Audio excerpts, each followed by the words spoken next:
This is your news source evening bulletin for today, Tuesday, the 10th day of May in the year 2022. I'm Gordon Mosley, and here's what we're tracking tonight.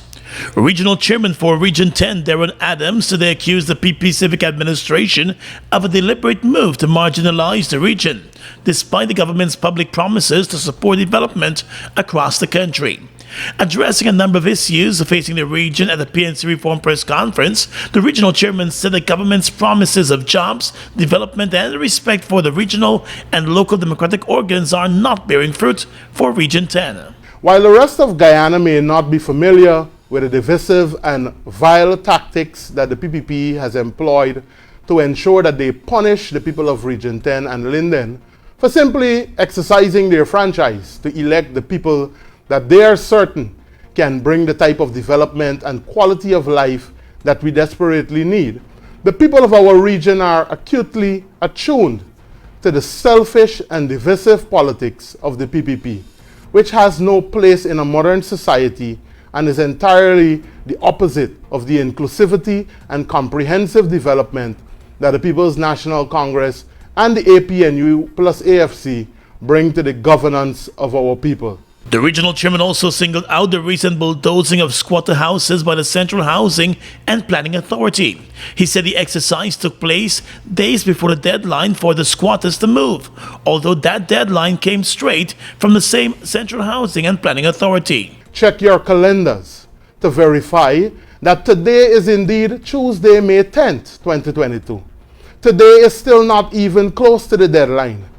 This notice gift to that mother and others.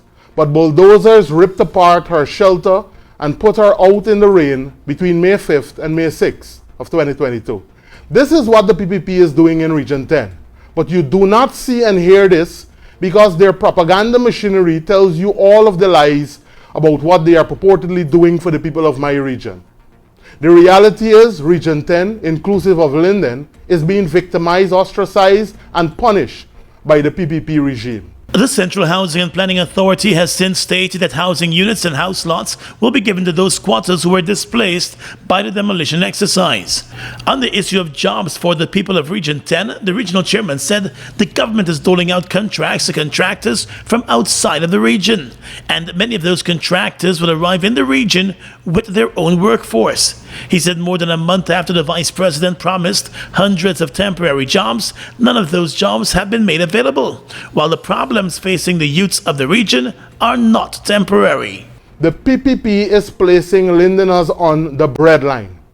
While the vice president waves an offer of 800 temporary jobs that were supposed to be made available in 3 weeks, our people do not have temporary needs. Children do not have temporary needs for food and shelter. Lindeners need a plan to create jobs. The PPP has no such plan. Mr. Adams also said the government has failed to continue many of the projects that were started in the region under the former government.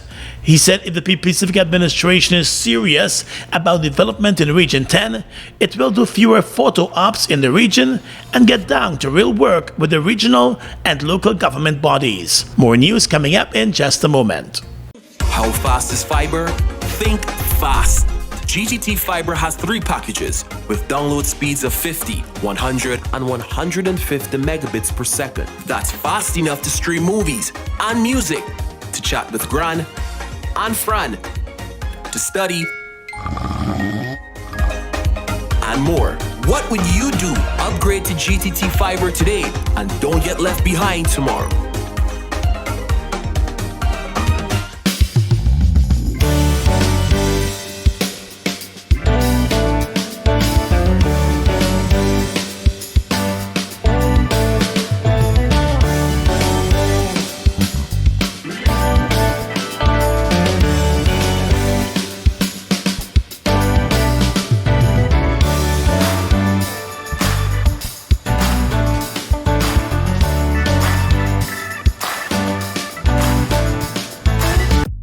With the approval of each new oil production project offshore, more jobs and opportunities are created onshore.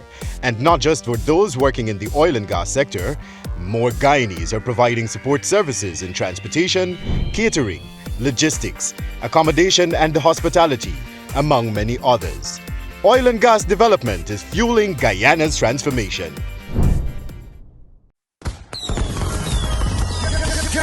Guyana, get ready for the biggest Independence Weekend. Genesis Band and Utopia Launch 2022. 7 exciting events. Starting with Touchdown Cool Effect with Patrice Roberts. On Wednesday, May 25th. Stinging Nettles. El Dorado Rum Inclusive. With Soca Sensation Kes the Band. On Thursday, May 26th. Moderation with rising dancehall artists Skang, Chanel Mir, Drew Tobin, Gully Ras, and Kush. as well as Chutney Ray. featuring Ravi B, Kenneth Selleck. Bacardi, Tony Cuts. Bonita Willie, And Shakti Strings on Friday, May 27th. Stick and Dutty Duvet, as well as Eden. A gold and white toga party. On Saturday, May 28th. And Soca and Wine. On Sunday, May 29th. Are you ready Are you ready to see the hot costumes for Cricket Carnival? that will be displayed at every event? Brought to you by Hits and Jams Entertainment King Leo Promotion. and the Cricket Carnival Committee. Follow our social media pages at Genesis Band for more details. We've got exciting news! All 12-ounce yellow cab Buster are now only $100. Buster, live in Come full get your color. Buster $100.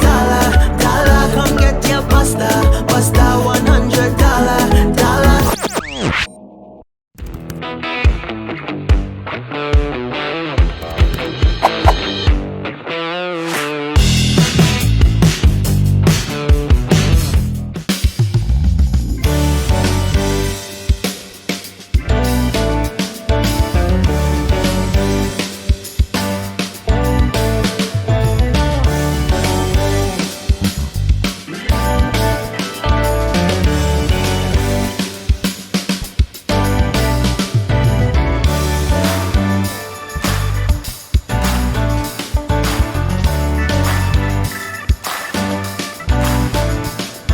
Vice President Barra Jagdeo and opposition leader Aubrey Norton got into a face-to-face exchange last evening at a reception that was hosted by the European Commission in Guyana to mark Europe Day. It was the first encounter between the two since Norton was elected as opposition leader. The two have been trading bombs at each other for weeks at their separate press conferences. On the sidelines of the reception last evening, the two started a discussion about the 2020 elections, the statements of poll, corruption, and allegations of fraud. Though the exchange was civil, the opposition leader threw out the challenge to have a public debate with the vice president on major issues. The vice president said he would like to see the APNU-AFC present copies of its statements of poll from the last elections first. He dismissed Mr. Norton's call for a public debate as nothing more than a gaffe. Hear what you say. You agreed on the 60. You agreed on the 60. On the 60 To have one and come to an assessment sheet and then the observation report for the assess to determine which votes were fraudulent and which one. You know, We never allowed it to go past there is a law called the Representation of People Act, and it speaks specifically what a recount is about. You voted along. You voted Let me along. make a point to you. You sat down and signed to a recount. And this recount, you sat down and signed to this recount. This recount was put into law. This recount was put into law. Yeah. It had 4 phases. Mr. Jagdeo said if Mr. Norton is serious about wanting to engage him in a public debate, that he should provide the statements of poll that the APNU-AFC claims show that it won the elections. Since taking office, President Irfan Ali, who is currently out of the country, has not met with the opposition. Just over 2 weeks ago, he indicated that he would soon be extending an invitation to the opposition leader to begin consultations on a number of constitutional matters and appointments that require the involvement of the opposition leader. Mr. Norton believes the meeting should be more broad-based and should also cover other issues. Let's tell you now that Opposition Member of Parliament Vincent Henry today trashed the government's handling of parliamentary affairs and the treatment of opposition parliamentarians. During his remarks at the opening of a Commonwealth Parliamentary Association seminar at the Arthur Chung Convention Centre, the opposition MPs said the time is ripe for the Guyana government to answer whether consensus is being practiced in the Parliament of Guyana and whether democracy is being practiced also. He said the opposition hopes that the Commonwealth Parliamentary Association will hold the government accountable for the manner in which it conducts parliamentary affairs. But more than that, he noted, the government has not been open to working with the opposition at the parliamentary or any level, and that, he believes, rubbishes the government's inclusivity talks. This government lustily sings a call for a one Guyana, but practices the opposite.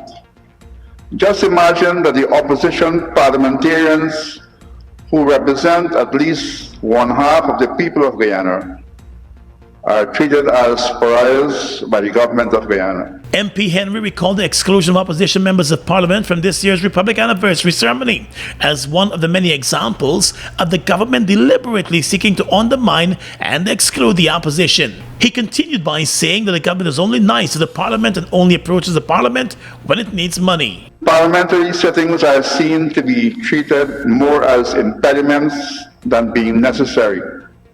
However, when there is a need to dip into the consolidated fund, one may rest assured that Parliament will be held. The Member of Parliament told the forum that the government also uses its parliamentary majority to railroad pieces of legislation through the House, although sometimes it is confronted with strong opposition to those pieces of legislations. Mr. Chair, recently we saw the current government using its majority to change the quorum of the Public Accounts Committee so that they can stymie its work by their non-attendance whenever issues to be dealt with are too hot for their comfort. Mr. Henry said the Guyanese people are well aware that the parliament operates in an unfair and biased manner, and that needs to be corrected. Let's tell you now that the public consultations on the draft amendments to the Representation of the People's Act have started.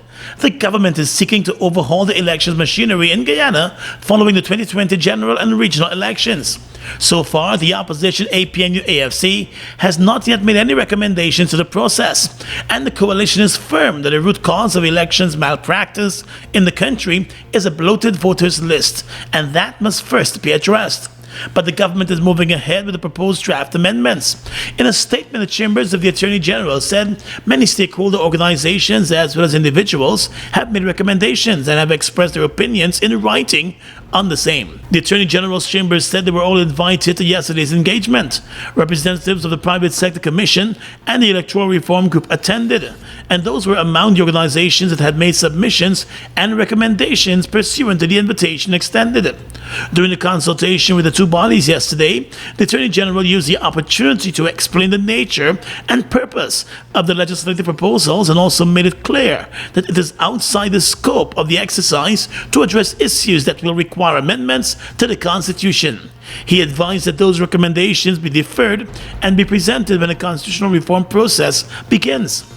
Last November, the proposals were made public for the first time. In the first draft, the government is recommending that the Chief Elections Officer of the Elections Commission could face as much as life imprisonment for committing fraud, while others can similarly face hefty fines and jail time for any related electoral fraud offense.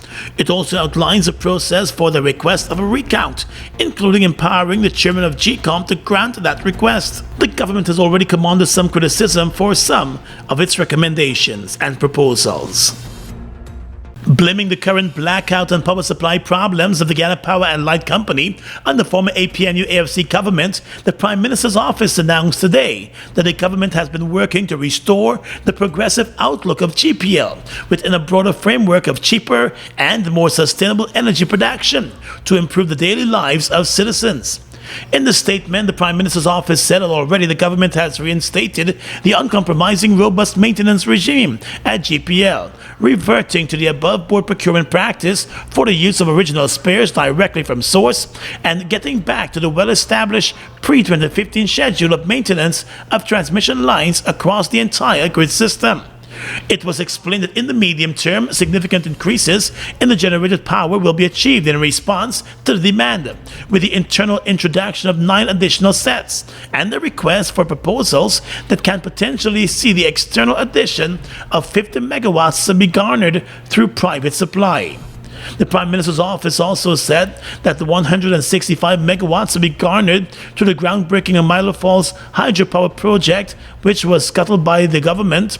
It is coming on the stream shortly, while the 300 megawatts of power from the Wills Gas Ashore project will be a game changer for the country. The Prime Minister further explained that as with the development trajectory of the country, exponential growth of the country's energy sector is being pursued in partnership with Brazil and Suriname. It was explained that the move is expected to be created under a tripartite arrangement, which is currently being ironed out.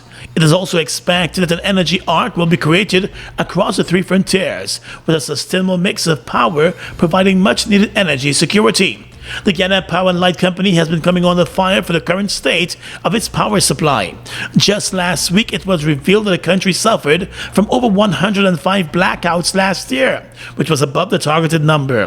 GPL has blamed the COVID-19 pandemic and its maintenance work on the power problems. Just recently, Opposition Member of Parliament David Patterson urged the power company and the government as he raised questions about the current GPL operations. In response, GPL sought to blame the quality of spare parts procured under the former government, but Patterson shot back that there were never any complaints about those parts before by the power company. The Central Housing and Planning Authority will be moving to grant house lots to the squatters at Amelia's Ward in Linden, who have been protesting a move by the Housing Authority to bulldoze their structures. 2 small houses and other structures were ripped down by the CHPA last week, while other structures were destroyed.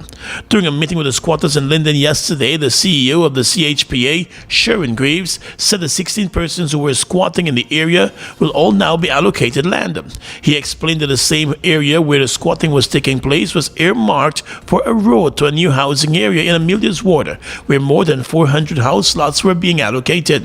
Mr. Greaves said the removal of the squatters, while unfortunate, was necessary. He explained that the structures are all new structures and were not in the area in December of last year when plans for the roads and other development in the area were earmarked. He said it would be unfair to have the squatters remain where they were when that was blocking the development of the area for those who have already been allocated land in the area. Region 10 officials have blasted the manner in which the CHPA carried out its exercise to clear the area by bulldozing the structures. One woman who was in her small house was forced to run to safety as the heavy-duty equipment demolished her house. Regional officials said the Housing Authority reps should have met and reached an agreement with the squatters before the start of the demolition exercise. 2 men who were busted with 18 pounds of marijuana at Meadowbank on the east bank of the Marara are in police custody and will face drug possession and trafficking charges soon. In a statement today, the Guyana Police Force said the ranks patrolling in the area noticed the 2 men fetching a blue plastic barrel into an empty lot. When the men saw the police, they reportedly ditched the barrel and started to run. The police ranks were able to track the men down and restrain them, taking them back to the area where they ditched the barrel. Inside the barrel, the investigating ranks found a number of large parcels. A further probe of the barrel uncovered a large amount of marijuana along with the camouflage clothing, gloves, a mask, and a bulletproof vest. The 2 suspects were taken into custody and have denied all of the allegations leveled against them. The matter is still under probe and the suspects could face charges by this Friday. Have you heard the news? The CPL is back. Yes! The finals coming to Guyana. Absolutely brilliant. It's going to be a carnival of cricket. It's going to be a carnival of cricket. It's going to be a carnival of cricket.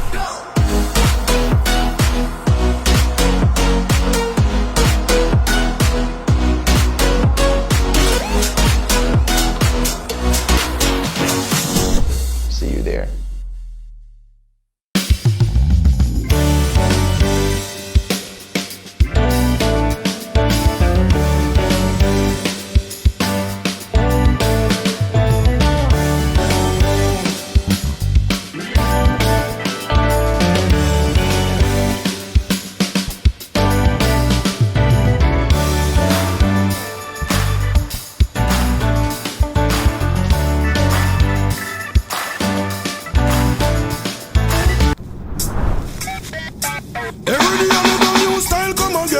Tell it to your enemy and tell it to your friend. Watch Guyanese girl, them a hurtle, and them a do it in a circle. Watch me, missing each and every year. Flashback come again. Tell it to your enemy and tell it to your friend. Well, if you're ready for the party, yeah then. Flashback, tell them of the trend. Follow me sing. This are not anti-butterfly nor no bees. No girl can whine like Guyanese. Watch the girl, them a do it in a circle. Guyanese girls, them a dance in a circle. Tell me I say no, make a banter. You know I some boy killer represent the Golden Smile family. You know say flashback, old school party. You know say oh, the vibes is plenty. Slow down. We've got exciting news! All 12-ounce yellow cab Buster are now only $100. Buster, live in Come full get color. your Buster, Buster $100. Come get your Buster, Buster $100. Fuel it up and drive, super 95. Tune up, fuel it up and drive, super 95. Tune up. Protect your fuel system, boy. High mileage and performance, boy. Guy Oil's Super 95 gasoline gives you more reasons to drive and is available at 56 service stations nationwide. For affordable price, high performance, and high mileage, choose Guy Oil's Super 95 gasoline. Fuel it up and drive.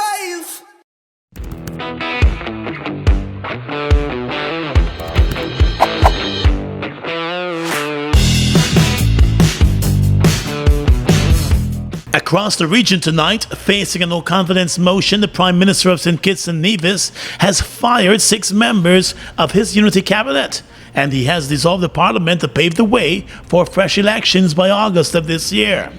In a national address this afternoon, Prime Minister Timothy Harris said those cabinet members who have been removed are the same ones who have showed a disinterest in continuing to serve in government.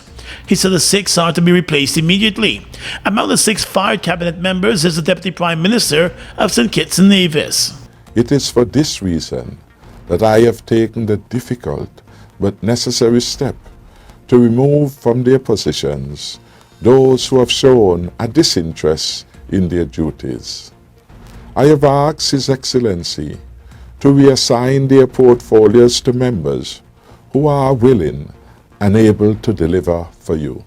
Yesterday I asked His Excellency the Governor General, Sir S.W. Tapley Seaton, to remove the Honourable Sean Richards from the office of Deputy Prime Minister.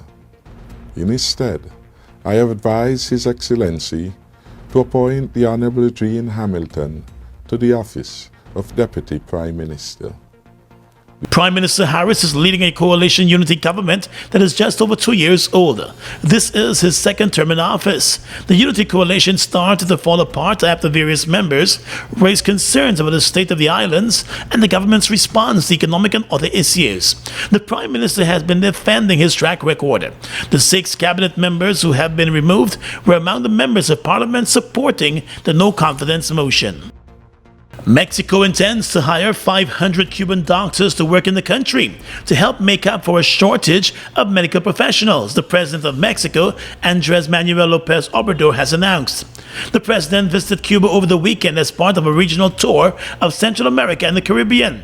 Cuban doctors were also hired to work in Mexico earlier in the coronavirus pandemic, which sparked criticism from members of Mexico's opposition. The Mexican president said his government will hire the doctors from Cuba who are going to move to Mexico. He said the decision was made because Mexico does not have the doctors who are needed in the country. And finally tonight, international news. A former president of Honduras, Juan Orlando Hernandez, has pleaded not guilty to drugs and weapons charges in a court in New York. Mr. Hernandez, who governed the Central American nation until January, was extradited to the U.S. on the 21st of April, less than 3 months after his 2nd term in office ended.